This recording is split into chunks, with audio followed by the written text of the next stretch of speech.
천안TV에서는 최근 기부와 배임 의혹을 받고 있는 동천안농협 조합장에 대한 재수사가 착수됐다는 소식을 전해드린 바 있었는데요. 최근 이 건과 관련해 경찰에서 대질 신문이 진행됐다고 합니다. 자세한 소식 최영민 기자가 보도합니다.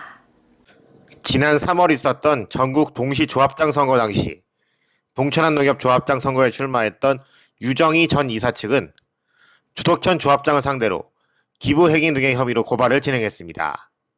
하지만 경찰은 증거 불충분을 이유로 지난 4월 검찰에 불송치 결정을 내렸고, 고발일인 유 전 이사 측은 검찰에 이의를 제기하기에 이르렀습니다.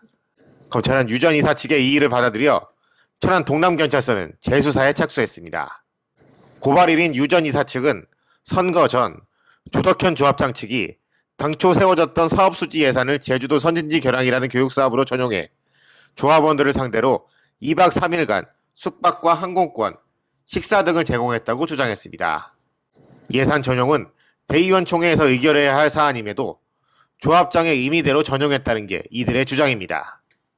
제주도 선진지 견학은 첫 번째로서는 사업수지 예산서에 편성이 된 사업수에 아님에도 불구하고 일종의 조합장 내규라는 그런 규칙을 적용해가지고 대의원 총회에서 편성할 사업권인데 이사회에서 권한 없는 이사회가 사업권을 편성해서 오히려 조합장의 내규로 그 예산을 전용해서 제주도에 실제 관광을 간 사례라고 볼 수가 있습니다.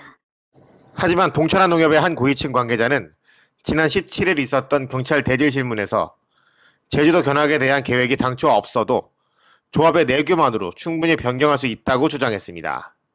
유 전 이사 측은 여기에 더해 2022년 12월 조합 측이 전직 대의원과 영농회장 등 원로 조합원들과 청와대를 방문할 당시 290명에게 당시 사업 계획과 무관하게 동천안농협 명의 표시를 하지 않은 460여만 원 상당의 한우 불고기 세트를 전달했다고 폭로했습니다.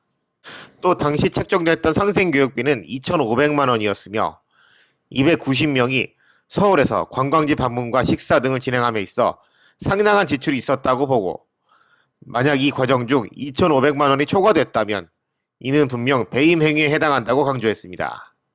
이와 관련해 동천안농협 측 관계자는 유 전 이사 측의 주장이 전혀 사실과 다르다며 잘라 말했습니다. 아니 거기 유정 씨랑 확실하게 하시고요. 저는 뭐 특별히 드릴 말씀이 없는 것 같은데. 그래요? 아니요, 그분들 얘기는 전혀 하나도 맞는 얘기가 없어서. 양측의 입장이 팽팽하게 전개되는 가운데 당초 조합원들의 선택이 뒤집히는 결과가 나올지 관심이 모아지고 있습니다. 천안TV 최영민입니다.